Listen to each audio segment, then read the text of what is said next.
Dulu saya pikir kalau udah jatuh sedalam ini, sudah tidak ada lagi jalan untuk bangkit.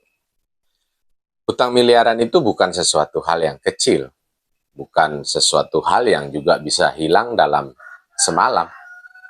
Bebannya di sini itu bukan cuma di sini, tapi sampai ke tengkuk, sampai ke hati, sampai seluruh tubuh rasanya tidak pengen gerak. Kalau saya berhenti, tentu saja sudah habis cerita. Tapi perlahan saya mulai sadar bahwa saya selalu masih punya pilihan.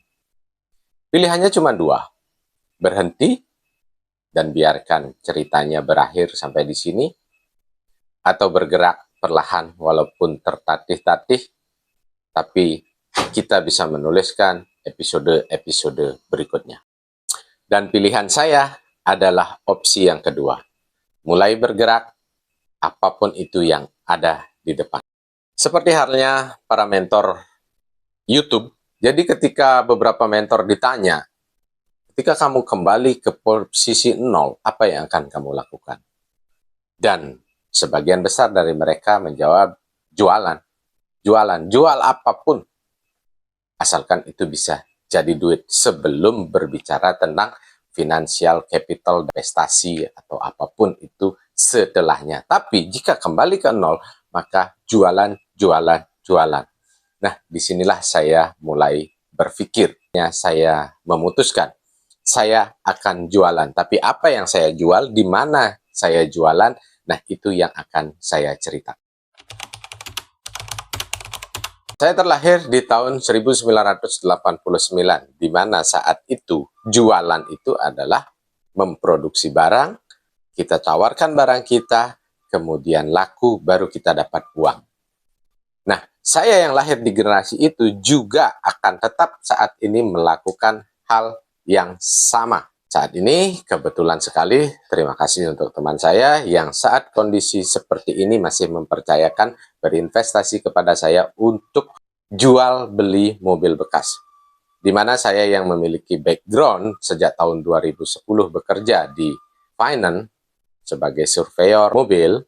Nah, setidaknya sedikit banyaknya saya memiliki pengalaman dan pengetahuan tentang harga mobil, jenis-jenis mobil, harga jual, dan lain sebagainya. Sehingga mungkin karena itu juga teman saya memberikan kepercayaan dananya kepada saya untuk bisa saya olah, untuk bisa saya kembangkan ke depannya. Terima kasih kembali saya ucapkan. Semoga kerjasama kita ini bisa ke depannya berjalan dengan baik, walaupun sesungguhnya ini adalah sesuatu yang sangat dilema. Karena apa?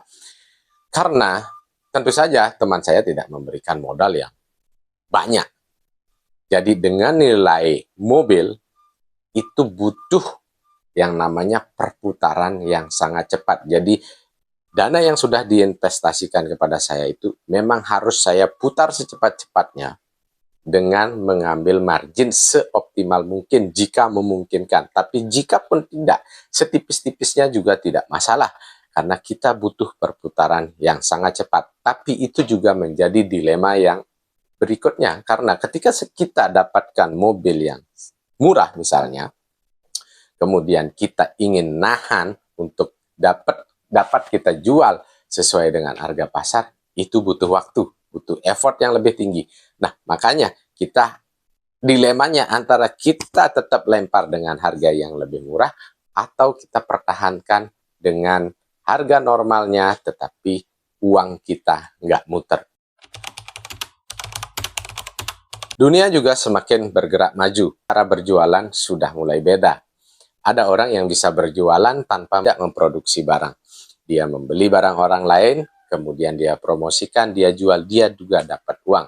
Itu yang disebut sistem agen atau reseller. Saya sebut setengah online. Jadi saya pun mengerjakan hal tersebut. Saat ini saya mengambil, kebetulan juga diajak kerjasama oleh seorang teman.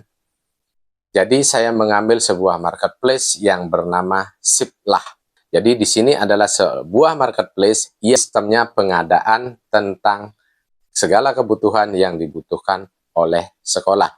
Jadi konsepnya kita bekerja sama dengan sekolah, di mana sekolah membutuhkan sesuatu akan berbelanja di toko Siplah milik kita. Linknya juga saya akan sediakan di deskripsi. Siapa tahu teman-teman di sini ada yang berprofesi sebagai guru, kepala sekolah, pengajar yang membutuhkan barang-barang untuk kebutuhan sekolah karena secara aturannya sekarang harus berbelanja lewat Siplah, maka bisa kunjungi toko kami di Siplah Lingga Buana. Yang ketiga adalah pekerjaan yang memang fully online, yaitu saya mengambil pekerjaan di bidang dunia affiliate marketing, baik itu Shopee ataupun TikTok affiliate marketing. Secara sistem, ini saya tidak membutuhkan barang, tidak membutuhkan juga bekerja sama dengan siapa. Yang saya butuhkan adalah media sosial tempat saya mereview atau mempromosikan barang. Kemudian saya cantumkan link, sehingga ketika ada yang orang ingin berbelanja, bisa melalui link kita dan saya mendapatkan komisi dari sana. Tidak sedikit orang yang sudah sukses di dunia affiliate marketing. Saya pun sebenarnya sudah menjalani affiliate marketing ini.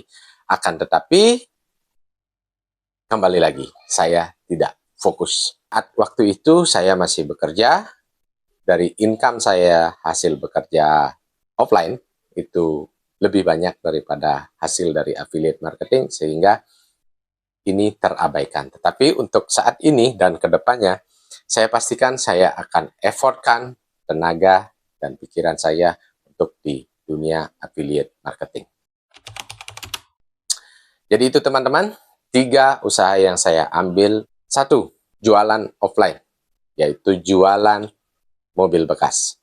Kedua, setengah online, setengah offline, yaitu toko ladang Siplah.